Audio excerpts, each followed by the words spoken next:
Buenas noches a todos. Nuevamente les agradezco su presencia acá en el Creyente Clandestino, en nuestra página que es donde estamos impulsando esta serie de videos. Y bienvenidos al programa de la noche temática, en la serie que estamos estudiando, que es el árbol siniestro. Bueno, para empezar vamos a retomar un poco. Hemos visto la parte uno, que es la raíz del mal, Babilonia antigua, Babilonia la nueva. Vamos para atrás en la parte 2, que es la semilla del mal, el principio y la serpiente antigua.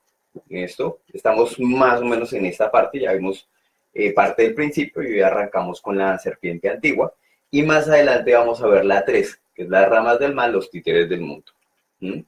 Para hacer un breve resumen de lo que hemos hablado en la primera parte, habíamos hablado, nos vinimos un poquito al Génesis, y les había dicho a ustedes que queríamos hablar desde acá, desde la noche temática, que existían las dos teorías, ¿no? La de la evolución y la de la creación, y queríamos explicar un poco el principio de esta semilla, de la semilla del mal, desde la teoría, y lo pongo así como teoría de la creación, ¿cierto? Porque muchos de ustedes, lógico, los que están viendo, no tienen una religión o no siguen una religión. Para nosotros, o para mí, que soy cristiano, pues para mí ya es un hecho, y más si tiene pruebas. Dentro del Génesis se habla, dice prácticamente, habíamos hablado y habíamos empezado con Génesis 1, ya hemos dicho, en el principio creó Dios los cielos y la tierra, y nos habíamos detenido ahí. Ya habíamos dicho que los cielos hacía referencia a 3 cielos, ¿cierto? Entonces, en el principio crea Dios los cielos, o sea, el tercer cielo donde Él habita, que digamos que no está sujeto a las leyes de estos 2 cielos. Nosotros nos encontramos en el primer cielo, que es el de la tierra, podemos decirle que es el atmosférico. Está el segundo cielo, que es el universal, donde nosotros habíamos dicho que la ciencia nos dice que el universo es infinito. Pues vaya, tal vez sea finito y más allá exista un lugar donde no haya tiempo. Mal que bien, todas las leyes dentro del universo, el tiempo fluctúa, pero existe tiempo. Más allá del universo existe un lugar donde ni siquiera el tiempo existe. Bueno, eso es el tercer cielo. Hemos hablado que en ese punto del Génesis, cuando se dice, entonces, creó Dios los cielos y la tierra, había un espacio, y decía, y la tierra llegó, que era la palabra haya, llegó a estar desordenada y vacía.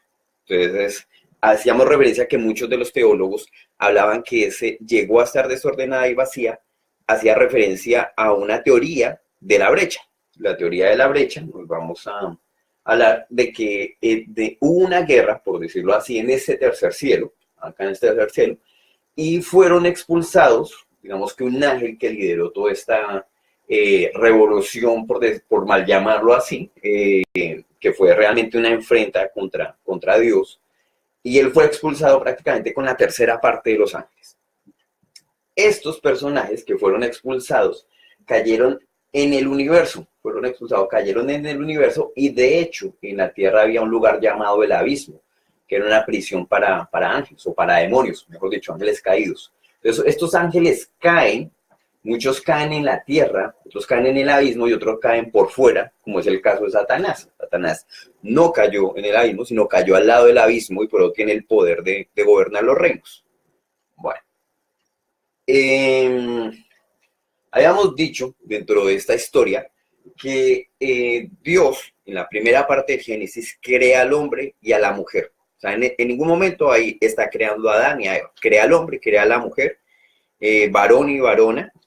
Y ya existían naciones en ese momento. Estamos saltándonos algunas partes del Génesis, pero quiero ir a esto porque esto es el resumen, ¿no? Entonces, el resumen, si quieren saber sobre esto de lo que ya hablamos, ven los videos de abajo, que creo que van 4 o algo así, para adelantarse a esto. Entonces, Dios ya había creado estos seres sobre la tierra, y tenemos que en la tierra existían tanto los humanos, que eran las naciones, como estos ángeles caídos, que esos ángeles caídos, al ver la hermosura de las hijas de los hombres, pues cogieron para ellas y escogieron entre ellas esposas, y de estas uniones nacieron estos gigantes, que se llaman como nefilim, bíblicamente. Entonces la Biblia nos cuenta esto y que en la tierra existían estos personajes. O sea, podemos decir que existían este tipo de humanos, que eran los primeros humanos, existían los ángeles y existían gigantes. Dentro de este caldo, por decirlo así, Dios crea a Edén, el Edén, un lugar especial donde él dijo, aquí voy a hacer una creación especial. Toma barro de afuera, hace al hombre y lo pone en Edén.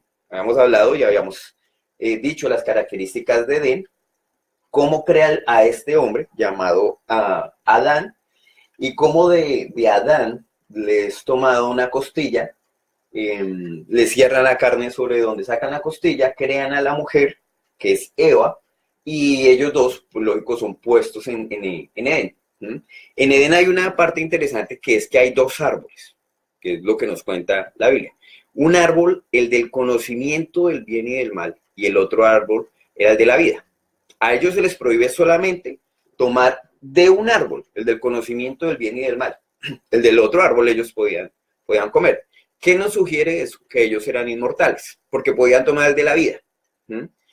Pero el del conocimiento les era prohibido. Entonces, ¿qué pasa?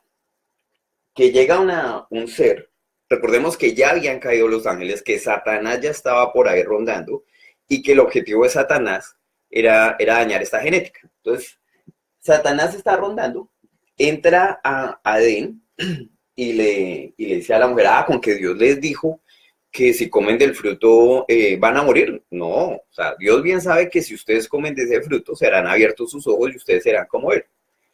Entonces Eva cae en esa tentación, toma el fruto, lo ve apto para el consumo y para alcanzar la sabiduría, toma ese fruto y entra el pecado original. ¿Cierto? O sea, hay un cambio genético en ella. Ella deja de percibir otros mundos, ella posiblemente se vuelve mortal porque ya no podía, o sea, ya no tenía esa inmortalidad especial que Dios le había dado. Y de la misma manera, pues le da de comer a su esposo. Él también cae dentro de la mortalidad y dentro de Adán entra el pecado original. ¿Sí? El pecado original encierra muchas cosas, ¿cierto? Muchas son teorías de teólogos, pero digamos que debatir de esto nos daría muchas horas.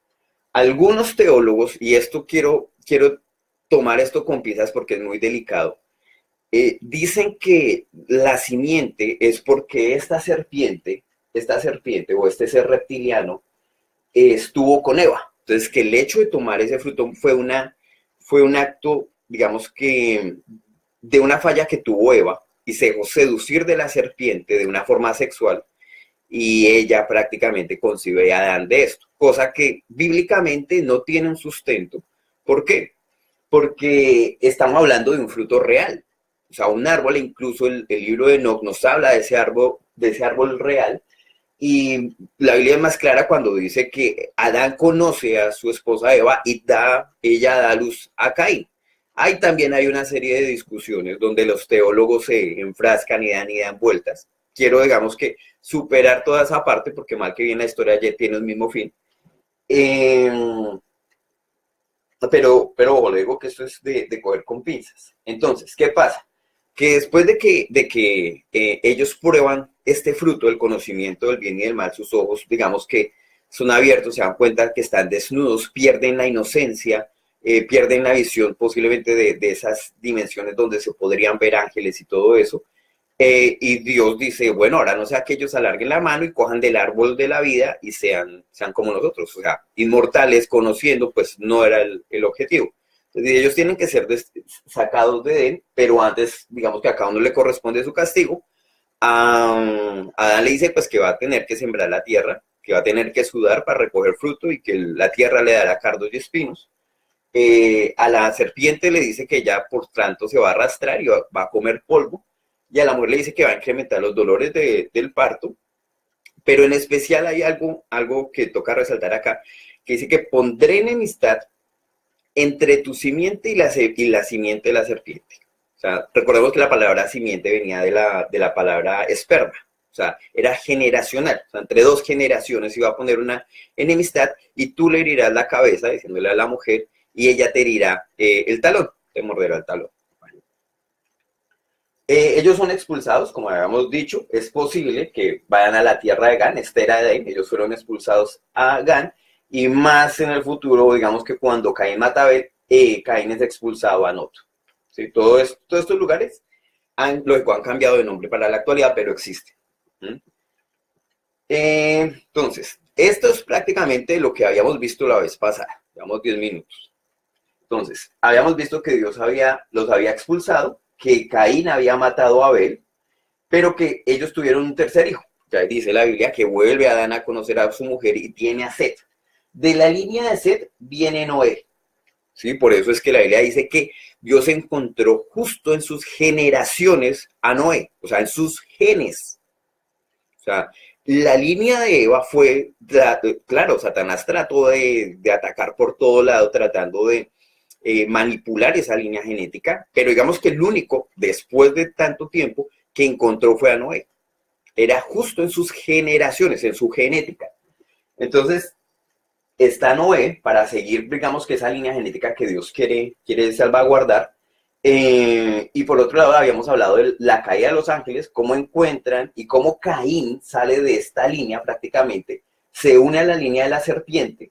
Y dentro de la séptima generación de Caín aparece Tubal Caín, aparece Nana, aparece Jubal y Jabal, que prácticamente son los padres del ocultismo, de las ciencias, de la guerra, de la banca, de acuñar monedas, de la explotación, de la esclavitud y otra cantidad de cosas que más adelante vamos a ver cómo esta simiente de la serpiente empieza a enfrentar a la simiente de Set. ¿Listo? De esta unión de estos personajes, de la simiente de la serpiente, es donde debemos los gigantes y todo concluye prácticamente, que fue el episodio anterior, todo concluye con el diluvio. Bueno, ahora sí, arrancamos con la semilla del mal, la serpiente antigua, la segunda parte. ¿Qué sabemos de los gigantes o los nefilim o los dioses sol? En algunas culturas los conocen como los dioses sol, ejemplo en Perú. Ahí ya más adelante vamos a ver. Se sabe que estos son hijos de o las descendencias, estos gigantes son descendencias de ángeles caídos y mujeres en la tierra. ¿Listo? La Biblia habla de ellos, sí, la Biblia nos menciona a Goliat como uno de las descendencias de los gigantes, vemos a David, y aquí vemos una escala más o menos de lo que es un hombre moderno de 6 pies de altura, lo que sería Goliat, ¿cierto? Y lo que sería el rey de Og. ¿Mm? De hecho, algunos pasajes de la Biblia dicen ellos, cuando nosotros llegamos allá, ellos nos veían como saltamontes, como bichitos. Entonces es casi una representación de que ellos los podían aplastar con un pie. O sea, no eran hombres grandes, eran gigantes. Arranquemos desde ahí.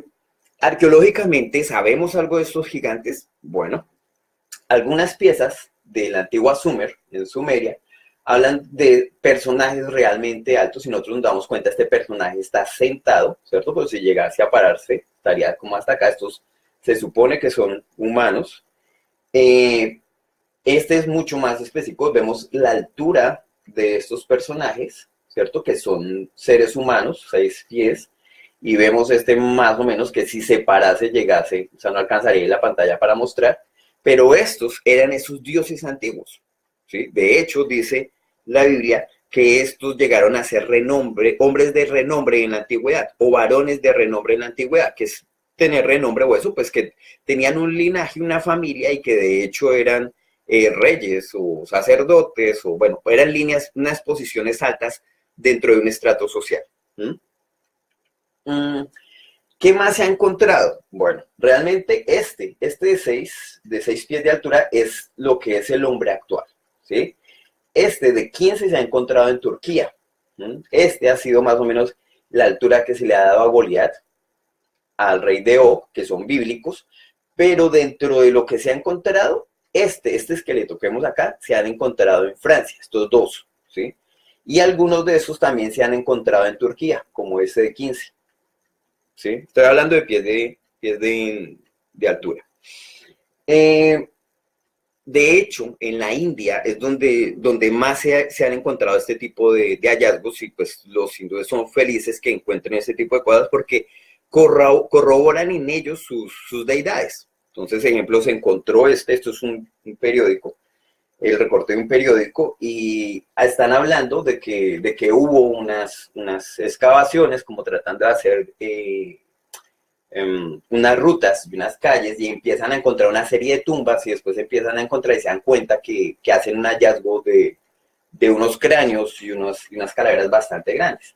Entonces ellos le dan que estos son posiblemente los dioses mitológicos de ellos, que se hablaba de Brahma, ¿sí? Entonces ellos son felices con eso. Tengo una imagen, de hecho, un poco más nítida de esto, y pues esta imagen fue bastante en su tiempo, ya ha pasado algunos años desde que salió esta imagen, tuvo un boom, entonces todo el mundo, la imagen, sale después,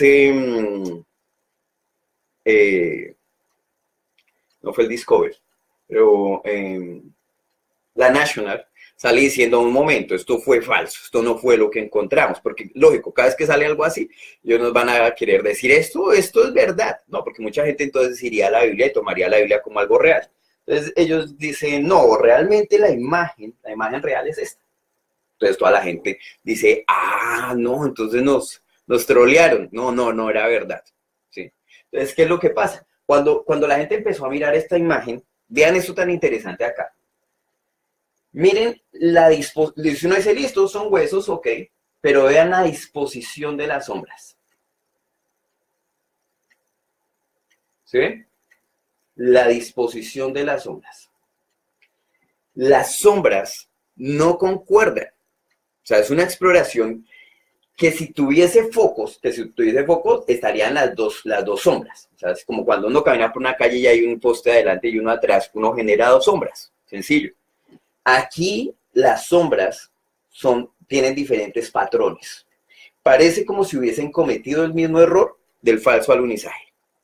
O sea, algunos dirán, falso alunizaje, sí, el hombre nunca llegó a la luna. Esto fue un montaje hecho por Kubrick. A él prácticamente hizo un trato muy interesante con estas títeres, que les vamos a llamar después, para hacer creer al hombre y a los rusos de que el hombre había llegado a la luna. De hecho, los rusos ni siquiera se comieron el cuento. Sabían que eso había sido una cámara Kodak que no podría soportar los menos y tantos de la luna y que eso se hubiese quemado totalmente por el frío. De hecho, vamos al error que cometieron. El error que cometieron son las mismas direcciones en sentidos opuestos de las sombras. ¿Sí? ¿Con qué fin lo hacen?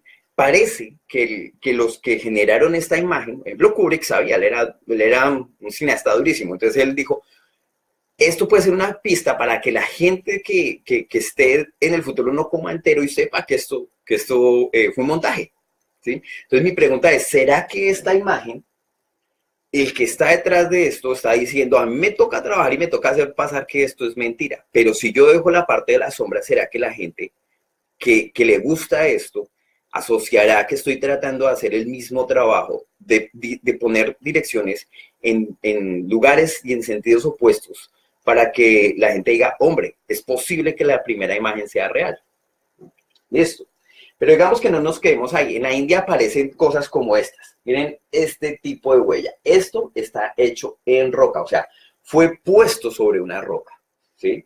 Este es el pie humano, ¿cierto? Esto es en la India. Y no es solamente esta. Y no es solamente este lugar. En Turquía ustedes van a encontrar montones. ¿Mm? Lógico, algunas campañas, digamos que de banderas negras o de campañas de desprestigio, empiezan a decir, listo, esta gente está creyendo en esto, empiecen a sacar falsificaciones. Entonces, no hay nada más peligroso que una verdad dicha a medias, ¿sí? Entonces, ¿qué es lo que empiezan a hacer? Empiezan a crear falsificaciones para que la gente se confunda y aunque hayan pruebas reales, la gente no confíe en estas pruebas reales. ¿Mm?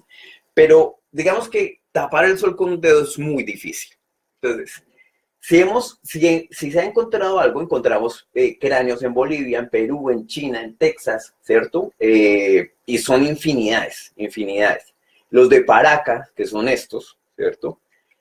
Y no solamente son esas pruebas, han habido muchas más que han tratado de ocultar, pero que gracias digamos que a Dios y en cierta parte a las personas que se han dado a la tarea y en algunas ocasiones han sacrificado su vida para que esto salga a la luz, hemos encontrado, o sea, encontrado cosas o piezas como este efemero, ¿sí? Este es un fémur de aproximadamente 47 inches, lo que vendría siendo 120 centímetros. Fue encontrado en el sureste de Turquía y esta es una réplica actual que se encuentra en un museo de Texas. Este, por ejemplo, es un cráneo de Paraca, está actualmente en Perú y no es humano, ¿sí? O sea, de hecho, mucha gente ha tratado de ingresar y poder tomar o hacer muestras de ADN para poderlo catalogar y no se ha dejado, o sea, no se ha logrado los permisos.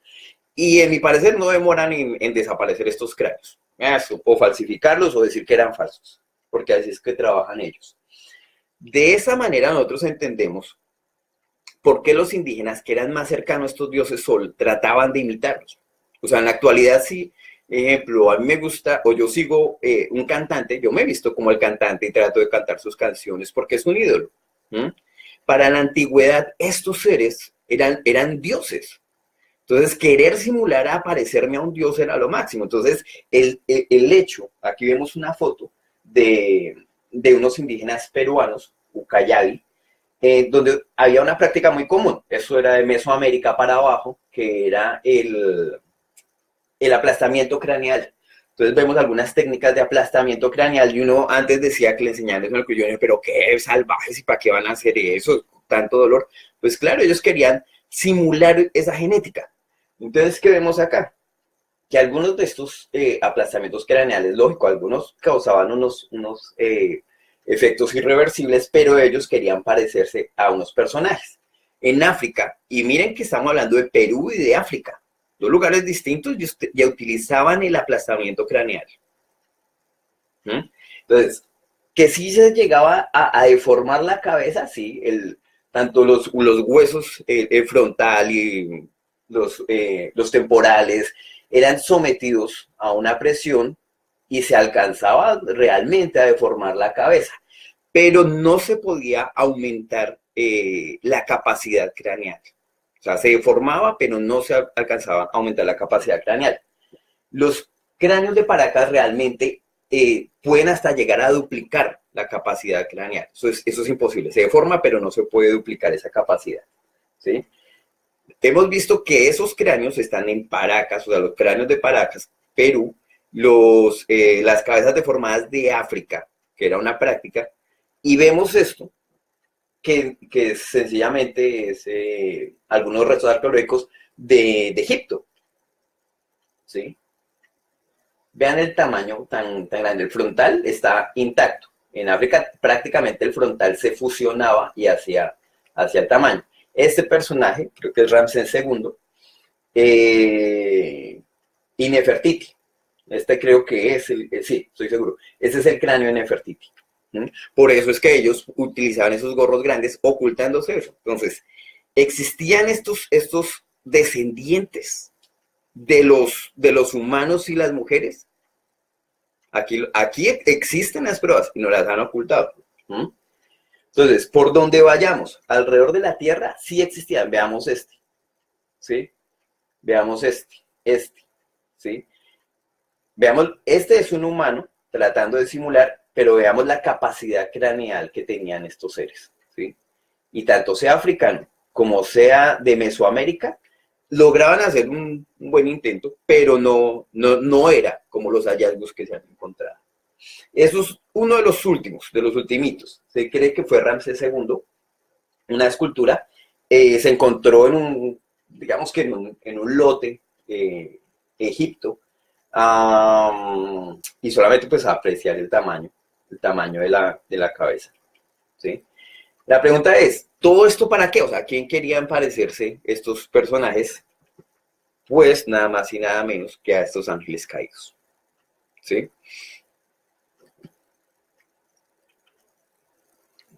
Hemos hablado de la parte de los Nefilim, hemos hablado de la parte de los gigantes, de estas descendencias, pero también teníamos que hablar del arca.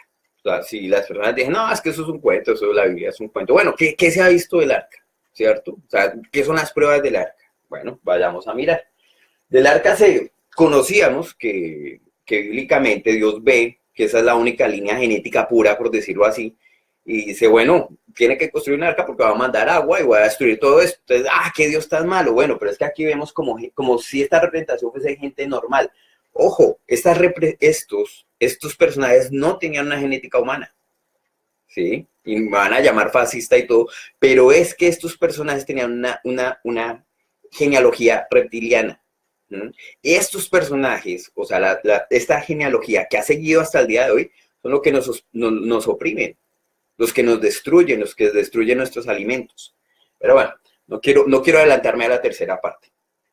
Entonces, ¿qué pasa? Encuentra la genética de él pura y lo manda a construir el arca. ¿Qué sabemos de esta arca? Pues sabemos que aproximadamente era de 133 metros de largo, de 23 de ancho, 14 de alto, que es prácticamente, si ustedes ven aquí un 747, un Boeing, es prácticamente 2 veces este bicho y tenía un peso total aproximado de 13.960 toneladas. ¿Sí? ¿Cuántos animales cabían aproximadamente? 125.280 animales del tamaño de una oveja. Bueno, algunos teólogos discuten esto. En esta arca no pudo haber entrado toda esa cantidad de animales. Bueno, pero ¿qué pasa si se llevaban las simientes de estos animales? Encontramos, les presento el monte Ararat. En el monte Ararat, en Turquía, se ha encontrado digamos que este hallazgo arqueológico, bueno, digamos que es de roca y es geográfico, un accidente geográfico, pongámoslo así.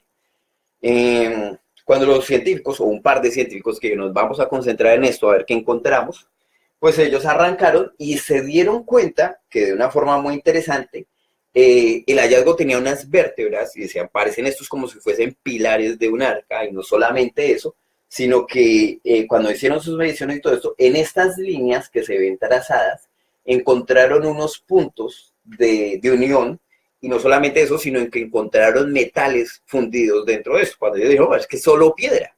Pero cuando hicieron, digamos que el estudio más a fondo de eso, eran maderas fosilizadas. ¿Mm?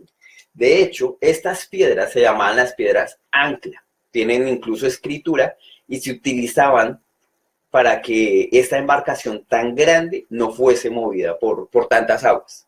Entonces, esto es lo que se cree que pudo haber sido esta piedra de anclaje. ¿Sí? Digamos que esa es la parte que se cree, pero lo que sí es seguro es que en esta parte, que tiene las mismas dimensiones del arca, se encuentra madera fosilizada y se encuentran pedazos de hierro que parecen ser partes o uniones de esta embarcación. Si hablamos un poco del diluvio, de las ciudades, recuerden que fue una cuestión que incluso los montes se cubrieron de agua. ¿Con el fin de qué? Pues Dios dijo, yo quiero acabar todo esto. O sea, solamente me sirve una simiente, quiero acabar el resto. ¿Por qué? Porque era la simiente de Satanás. Gigantes, y era gente supremamente violenta, incluso devoraban humanos, y no solamente eso, esclavizaban al humano. Entonces él dijo, yo no me lo aguanto, voy a poner bastante agua, y ahí es donde empiezan a nacer todos estos cuentos de la Atlántida. Los atlantes, de hecho, son seres gigantes, semidioses o dioses muy altos, y vivían en la Atlántida. ¿Qué sabemos de la mitología de la Atlántida? Pues que quedó cubierta de agua. ¿Se ha encontrado hasta el día de hoy? No, todo el mundo dice, no, eso es un cuento. ¿Listo? No solamente la Atlántida, algunas teorías hablan de que no solamente la Atlántida, sino que se conocía como el territorio de Mu. ¿Sí? Entonces, algunos de los mapas ubican ese lugar aquí, en una parte central, ¿sí? Y que cuando vino ese diluvio, pues eliminó a todos estos gigantes, que estaban distribuidos por todo lado. ¿Sí? ¿Qué encontramos de esto? Bueno, digamos que esto ya es Google, y en esta locación encontramos unas líneas, no sé si allá se lleguen a apreciar, que parece prácticamente algo hecho por humanos. O sea, es un cuadrado totalmente, ¿sí? Con unas calles, con posiblemente unas edificaciones. Esto está en medio del océano, ¿sí? Estamos hablando que esta métrica que ustedes ven aquí abajo, de 50 kilómetros, estamos hablando que esto tiene aproximadamente 150 kilómetros por cara, ¿sí? Entonces, Que hay rasgos o hallazgos de ciudades bajo el agua, sí, claro que sí la hay. ¿Que por qué no todo esto sale a la luz? Porque no les conviene. Vuelvo y lo digo. Me imagino que algunos de ustedes están preguntando, bueno, ¿y si se supone que David y Goliat es después de este diluvio universal y todos estos, o sea, ¿de dónde salió Goliat? Si se supone que los eliminó a todos. Bueno, hay dos teorías que dicen que cómo se salvó la simiente de la serpiente. Se supone que la simiente de la serpiente debería haberse eliminado en el diluvio, pero astutamente esa simiente siguió porque la tenemos en el día de hoy.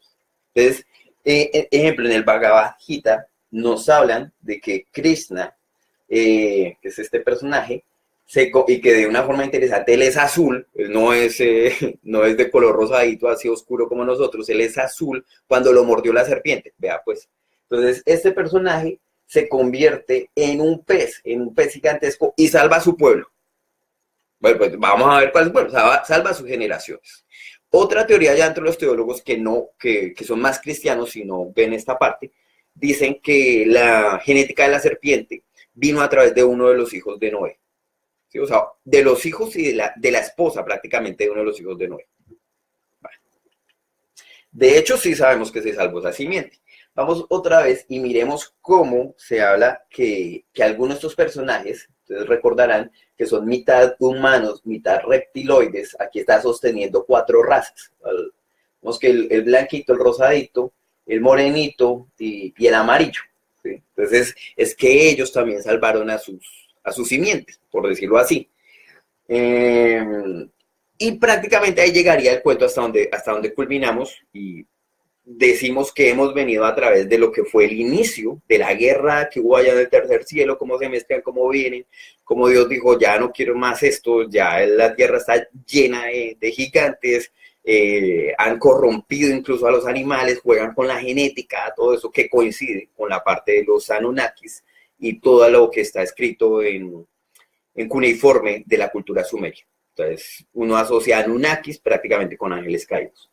Entonces, llegaríamos hasta Nimrod. Entonces, vemos que Noé, vimos de aquí hacia atrás, vimos Noé tiene a Jafet, a Cam y a Shem.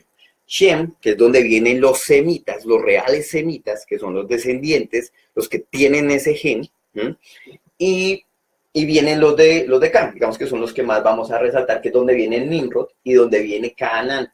De esta línea del amorreo, de es donde descienden una línea que se hace pasar, y hasta el día de hoy se ha hecho pasar por la línea de Sem.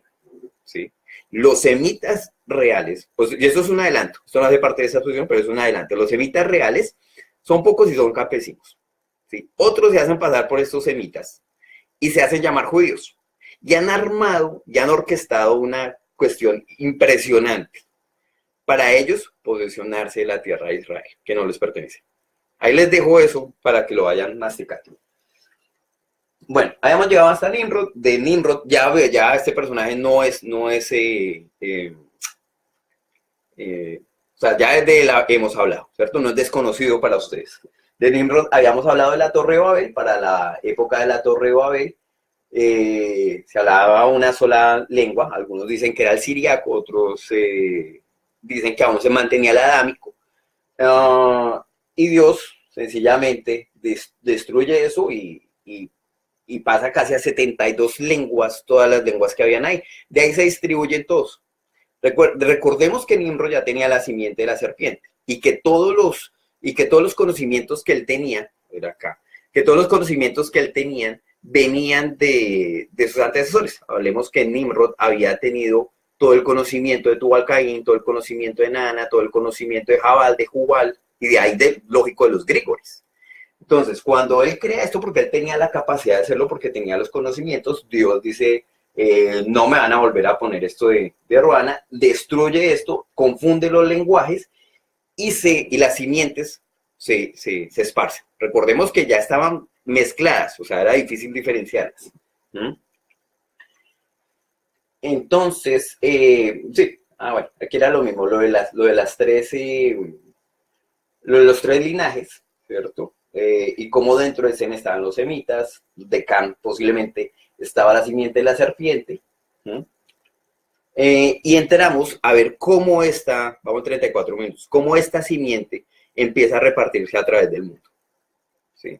No solamente se quedan allá, o sea, lo que era Mesopotamia y allá ese pedacito, no, ellos se distribuyen. Y a donde se distribuyen, empiezan a generar una oración hacia la serpiente. Entonces, arranquemos digamos que por puntos geográficos. No, hoy sé que no los vamos a tomar todos, pero quiero que veamos algunos. Bueno, en África, bueno, la situación es bien interesante. África tiene algo que, digamos que es una cultura religiosa, que son los Yoruba. Entonces los Yoruba tienen sus deidades y tienen de cómo fue realmente la creación.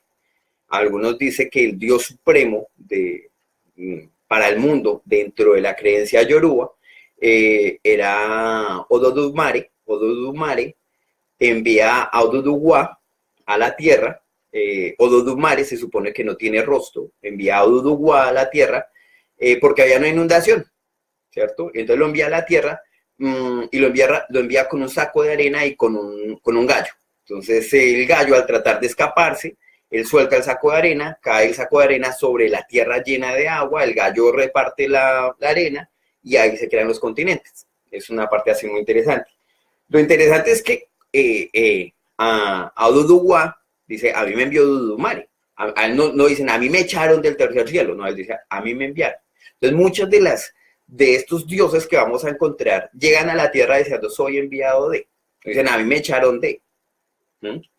Bueno, dentro de esto, que es toda la creencia de los Yoruba, encontramos unos personajes que son las deidades de ellos. Las deidades de ellos son los orishas. Los orishas son los que son masculinos y los éboras son las que son femeninas. Son deidades tanto femeninas como masculinas, siendo uno de los más altos, de más grande rango, es Shango. El mismo que ustedes cantan por ahí cuando dicen que iba Chango, el mismo. Entonces, dentro de la cultura africana, ¿sí? Tenemos que hay una forma de adivinación que es el Ifá, y que los sacerdotes que tienen esa forma de adivinación o que trabajan en esa forma de adivinación, ese es el Babalú. Entonces el Babalú utiliza partes de muertos, el Babalú utiliza el Ifá para adivinación y todas estas prácticas, ¿sí?, se las enseñan los dioses orichas a ellos. ¿Sí? O sea, hay una jerarquía de dioses inmensa, pero digamos que Ododuwa es el que empieza a vertir todo este conocimiento que sabemos de dónde viene. De hecho, ellos dicen que ese negro hermoso, que es lo que traduce, venía desde el este. Bueno. Aquí hay algo interesante, ¿sí? Y vuelvo y lo digo, yo no quiero entrar a la parte de monología, porque no es mi campo. Estas representaciones que ustedes ven acá se llaman bembés o bebés con V, ¿sí? Sería como bebé, un bebé o un bembé, ¿cierto? Esto es un símbolo que se hace con harina en el piso o en las paredes y son unos campos donde ellos utilizan para atraer a los loas. Los loas son unos espíritus, entonces ellos piensan que son benéficos, que les van a ayudar y todo, pero recordemos que después de que hubo el diluvio y todos estos ángeles caídos son exterminados, ellos van al abismo. ¿Listo? Algunos de esos nunca tuvieron cuerpo ni siquiera, entonces son espirituales y están alrededor del mundo. Entonces estos bembés atraen a estos loas. Les voy a mostrar algunos. Está el bembé de Ajisan, el del Barón Samedi, y quiero nomás que meditemos en estas figuras, ¿cierto? Ya las hemos visto, de hecho, ¿cierto? Nomás tengámoslas en mente. Barón Samedi, 2 ataúdes, estas gráficas que ya las hemos visto, pero más adelante las recordaremos. Tenemos a Mamá Brillet, este es uno de los más utilizados. De hecho, la regla de 8, lo que se llama la santería cubana, lo que es el vudú, utiliza mucho de esto. Entonces, todo ese conocimiento, ¿se acuerdan que Nana, que fue la primera a la cual se le dio todo ese conocimiento, después es entregado al humano y se esparce a través del mundo lo que es la brujería? Bueno, pues aquí vemos lo que ha sido la huella de la simiente de la serpiente. Tenemos el de Papalegba, ¿cierto? Tenemos el de Ogún, volvamos a ver las simetrías y las partes como interesantes de esto. ¿Lo vemos? Bueno, entonces, veamos el de Dambala Wedo, que es uno de los más utilizados y al parecer es uno de los más poderosos de estos loas que son atraídos por estos bembés. Y veamos solamente eso, las dos serpientes. No más veamos la serpiente. ¿Listo? Y veamos nuevamente este símbolo. ¿Listo? Aquí también lo tenemos. Analicémoslo. ¿Sí? Y veamos, pero es que dicen es que el cristiano ve a Satanás en todo lado. Bueno, pero les estoy mostrando en este momento una parte de una película donde es un muñequito muy tiernito, el cual a él, digamos que un mago africano, mete su espíritu en él antes de morir. Estamos hablando de Chucky, o como nosotros diríamos en latino, Chucky. Entonces, este medallón que le está mostrando ahí es un bembé para traer un loa y prácticamente encarnar un espíritu dentro de un muñeco. Prácticas de vudú es muy posible que sí existan. Bueno, solamente resaltemos esta parte. Serpientes, serpientes, serpientes, serpientes en este tipo de magia. ¿Sí? Es una huella de la serpiente, o sea, es prácticamente innegable que la serpiente esté presente en esto. Dambala Wedo, que vimos el loa para traer, el bembé para traer a este loa, vean la característica que tiene. Mitad humano, mitad reptiloide. ¿Sí? ¿Se nos parece a lo que hemos hablado de Mesoamérica? Claro. ¿Sí? Y aquí llegamos a la parte interesante. ¿Se acuerdan este símbolo? El símbolo de la masonería. La escuadra y el compás. ¿Sí? El conocimiento, pero no el conocimiento para hacer no, el conocimiento que prácticamente Dios dijo, yo no quiero que lo tengan, que Satanás se lo entrega, y eso es lo que hacen con el conocimiento. Brujería, porque sí sirve, que eso es lo peor, pero Dios no quiere que lo utilicemos. Entonces, muchos de los símbolos, como el chirro, las llaves y todo eso, generan también de este conocimiento.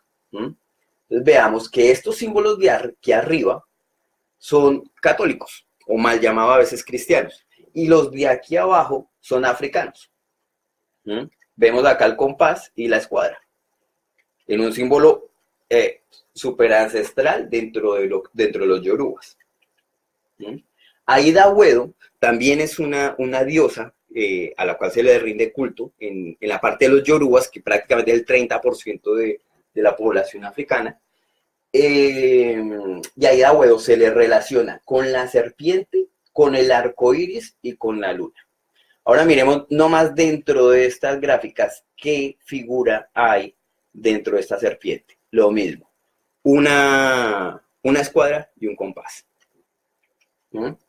Que hay, que también, que si hay hallazgos, lógico. O sea, Aida Wedo es uno de los personajes dentro de la cultura africana más fuerte que nosotros vamos a encontrar, porque recordemos que había una diosa, ¿cierto? Dentro, que nosotros le podemos llamar Semiramis, que se transformó en muchos nombres, y aquí la podemos conocer como Aida Wedo. Bueno, tenemos también la diosa Mawu, que la diosa Mawu se le relaciona hacia las serpientes y la luna. Recordemos toda la parte que ya hemos hablado de la luna y que también son dioses, ¿cierto? Que lo que nos hace es distraernos del dios principal. Esto es una estatua, una pequeña figurilla africana. ¿Nos recuerda a alguien de lo que ya hemos visto en las anteriores charlas? Sí, claro que sí. Nos recuerda al dios Dagón y a Derceto, la mamá de Semiramis, nada más y nada menos, que la mitad de ellos era reptiloide y la otra mitad era humana. Esta es también una figurilla africana. ¿Nos recuerda algo? Sí, señores, claro que sí. Nos recuerda a esos sacerdotes dagónicos que el catolicismo después retoma y retoma algunas de sus prendas de vestir, como esta, que es la mitra, ¿cierto? Entonces, aparte de los reptiles y de todos estos sacerdotes, vean que estamos hablando de lugares separados y vuelven y los reencontramos. ¿Listo? Tenemos otros dioses, tenemos al dios Ife, tenemos a Obalufón, y veamos la parte de las cabezas de los gorros que parecen que son también para ocultar este tipo de cráneo. Y algo también interesante que vamos a encontrar es, miremos las rayitas de las caras del vientre, ¿cierto? Todo esto son escarificaciones. Bueno, más adelante hablemos de las escarificaciones. Encontramos a Changó. Vemos las escarificaciones, son cortes en la cara. Veamos que estos no son niños, estos son adultos y este es el dios. ¿Listo? Esto dentro de la creencia yoruba que le dé era la fiesta de las máscaras que se hacía por parte de las matronas hacían las máscaras y esas máscaras era un ritual que se hacía para atraer a estos seres, digamos que reptiloides. Digamos, la escarificación, dentro de la parte de la escarificación es bien interesante. Nosotros hemos visto a los africanos o a algunas tribus africanas que tienen cortes en la piel, ¿cierto? De hecho, esta parte de acá, que son escarificaciones, son mesoamericanas. Volvemos a lo mismo. Tanto África, ya vimos la parte del aplastamiento craneal, como las escarificaciones fueron prácticas en tierras totalmente lejanas y que trataban de simular al mismo ser. Entonces, los dioses serpientes fueron reales, se han transformado y siguen entre nosotros. Listo. Sigamos. Las escarificaciones. ¿Qué es lo que es digamos que el ritual de escarificación? Es por edades. Entonces, cuando el bebé se vuelve niño, empiezan las primeras escarificaciones. O en la cara, en alguna parte de la cara, creo que es la frente cuando se empieza. Cuando el niño se vuelve joven y cuando el joven se vuelve adulto. Entonces, todo esto es una serie, es un ritual que se hace, cogen al muchacho, le dan de mascar, como vemos acá, una hierba que es un poco anestésica, y empiezan a hacer con un cuchillo, con un pedazo de metal muy afilado, toda la parte de las escarificaciones, y todo este ritual va simulando algo que se llamaba el dios cocodrilo para ellos. Entonces ellos dicen esto es un ritual que, como los hemos visto, todos esos rituales paganos, el ritual sencillamente era dirigido hacia el dios cocodrilo. Sí, mira, aquí tenemos los niños, cuando dejan de ser bebés y se convierten en niños, las escarificaciones son en la carita, y cuando ya pasan a ser adultos, las escarificaciones son en el pecho, ¿sí? Algunas mujeres también tienen escarificaciones en su cara, pero estos son para querer parecer a quién, ¿cierto? Lo hemos encontrado en Mesoamérica, lo hemos encontrado en África, también se ha encontrado en Egipto. Entonces, en cualquier lugar donde vayamos, vamos a África porque estamos centrados en África. Bueno, sigamos. Erzulie es una virgen que se utiliza en la santería, en la regla de 8, en el vudú, como la virgen de las escarificaciones. Sabemos que esta virgen o este personaje tiene un principio, sabemos quién es, ¿cierto? Sabemos que ha venido desde Semiramis, que se transforma en esa mujer que es la deidad de la mujer y el niño. Entonces aquí, así le pongan otro nombre, nosotros sabemos que este personaje es el personaje de Semiramis y Tammuz, ¿cierto? Y que de la manera de que ellos después murieron, se deidaron y se esparcieron por todo lado, llegó también a África, en una forma de virgen, ¿cierto? Con escarificaciones en la cara, representando la simiente reptiliana. Bueno, pues la católica, las vírgenes que tenemos o las que conocemos, pues aunque no tienen la escarificación y no lo muestran de esa manera, los conocedores o los que ya saben qué es esa estatua que representa, pues no necesitan ir más lejos. Asia. Vimos ya la parte de África, vamos en 48 minutos, nos vamos acercando al final de hoy. Quiero aprovechar y saludar de una vez a Nelson Enrique Prieto, que nos está escuchando desde Quebec. Quiero saludar a John Bernal, que nos está escuchando desde Colombia, desde Bogotá. Quiero saludar a Andrés y a Adriana, bueno, por el momento. Bueno, entonces, terminando la parte de África, hemos visto, que nos mandan unos likes, hemos visto cómo la parte africana, la simiente de la serpiente se metió muy fuerte. Saludos a Andrés Felipe Guevara también. Entonces, la simiente de la serpiente se mete bastante fuerte en África. ¿Qué ha pasado en Asia? Bueno, o sea, prácticamente una persona que haga chinos y dragones, eso es muy unido. ¿cierto? Entonces, digamos que aquí es algo obvio. Entonces, en Asia, ¿qué hemos encontrado? La adoración al dragón. ¿Sí? Es por todos lados, tienen sus días, tienen sus festivales, de hecho el calendario está liderado por animales, un dragón también representa la parte del calendario, y no solamente eso, teníamos también dioses lunares, o sea, el dragón es tan obvio que ni siquiera toca por qué tocar. Tenemos los dioses lunares, tenemos a Gen y a Shinmu. Este Shinmu, vemos que acá se sienta sobre una luna, y vemos que con su mano está haciendo un tridente, o sea, la representación de este tridente. No solamente tiene esto, tiene una tiara con 3 bases. ¿Listo? Esas 3 bases también la tenía la tiara católica.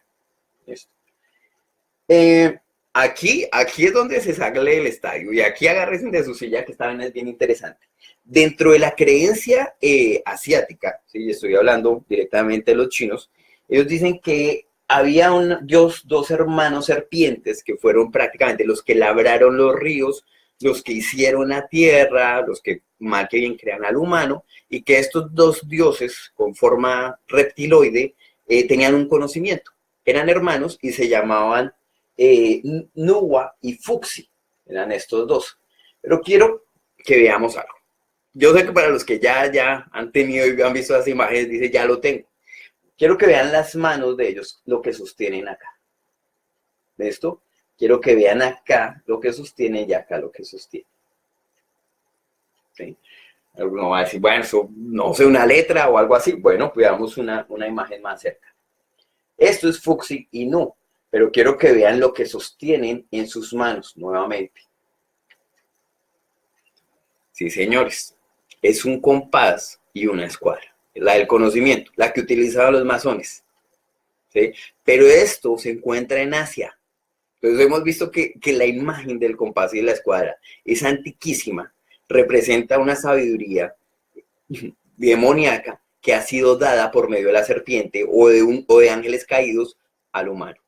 Entonces, veamos aquí cómo estos seres son mitad humanos, mitad reptiloides, ¿cierto? Reptiloides, mitad humanos, y tienen o poseen el conocimiento en sus manos, ¿sí? Aparte de eso, vemos estrellas o símbolos de constelaciones, que también es, digamos que es paganería, lo mismo que ya les había dicho. Las estrellas fueron hechas para orientar, no para generar veneración, aunque muchas de estas culturas generan veneración sobre las estrellas. ¿Sí? Este es el mismo símbolo masón donde tiene la escuadra y el compás. Entonces, este conocimiento, cuando a mí me hablan de una religión que ha sido o que viene de los masones o que tiene rituales masónicos, es casi imposible separarla de todo este ocultismo que trae la masonería. Dentro de Asia también encontramos a Buda, y veamos que Siddhartha Gautama, veamos la disposición de las manos. ¿Listo? Eso es una estatua real. Veamos la parte de la base, ¿cierto? La parte de la cabeza, y es un lugar de peregrinación, de fuertísimo cada año. Esta parte de abajo, ¿se acuerdan ustedes de la piña de la cual habíamos hablado? Bueno, esto de aquí abajo es una piña. Y la disposición de las manos nos recuerda a Bakumen, ¿sí? Que tiene esta disposición de las manos, con los tridentes. Entonces, Bakumen, y este que es Pazuzu, que era un demonio sumerio, con la disposición de las manos arriba y hacia abajo, ¿sí? y la piña. Muchos, o sea, ya en la tercera charla que vamos a ver, nos vamos a dar cuenta que esta disposición de las manos se convierte en un símbolo que pasa desapercibido, pero que algunas estatuas lo tienen y se mantienen hasta la actualidad. Dentro de toda la parte de Asia se habla también de los demonios que atormentan a los humanos y todo esto. Y lo pongo acá como un hecho interesante, que son también azules, parecidos a los que se hablaba cuando Krishna fue mordido por la serpiente, ¿sí? Los lugares o los infiernos de los que se habla se llaman como los Nakara, ¿sí? Tienen diferentes regiones heladas, los Nakara son esta parte de acá que son las zonas infernales, ¿sí? Donde se encuentran estos seres. Vean la diferencia con un humano a la altura, ¿cierto? Esos nácaras tienen los fríos y los calientes, que son como infiernos, donde estos demonios someten a la gente. Tanto en cualquier, digamos que, creencia, ya sea el infierno de los budistas, encontramos estos personajes. Aquí digamos que los pintan azules, son estos personajes que atormentan al humano en un lugar, ¿sí?, que es el infierno. Esta parte se va a poner más interesante, pero en este momento se nos está cumpliendo el tiempo. Han pasado 55 minutos y yo creo que lo vamos a dejar ahí, en este momento. Vamos a dejar como el abrebocas de lo que va a venir después, ¿sí? Y vamos a tocar otros personajes. Ya nos vamos a meter a la parte de las serpientes, cómo han dejado su huella no solamente en África, no solamente en Egipto, sino que también en la parte de la India. Dentro del budismo, aquí atrás tenemos los nagas, que son estos personajes. Algunos de estos le han dado la iluminación a Buda, el cual es la reencarnación de Vishnu. Entonces, es bastante denso. Bueno, yo les agradezco, vuelvo a darles saludos a todos los que están, a Edgar Ríos Torres, que nos ve también desde Colombia, Andrés Felipe Guevara, que nos ve desde Colombia, John Bernal, que nos ve desde Colombia. Estaba ahorita conectado Nelson, a John desde Toronto. Muchas gracias a todos, 56 minutos. Les agradezco a todos por su atención en este programa. Los espero en la siguiente charla, donde vamos a seguir hablando de esta simiente de la serpiente, cómo se ha infiltrado en varios lugares geográficos y cómo hasta el día de hoy no solamente dejaron de ser esos lugares y esos sitios arqueológicos, sino que esa simiente se ha infiltrado en nuestra vida diaria y ha conseguido gobernarnos y esclavizarnos. Soy Miguel Ángel Rodríguez, les agradezco mucho por su atención en esta noche, en la noche temática, desde Creyente Clandestino. Hasta luego y feliz noche.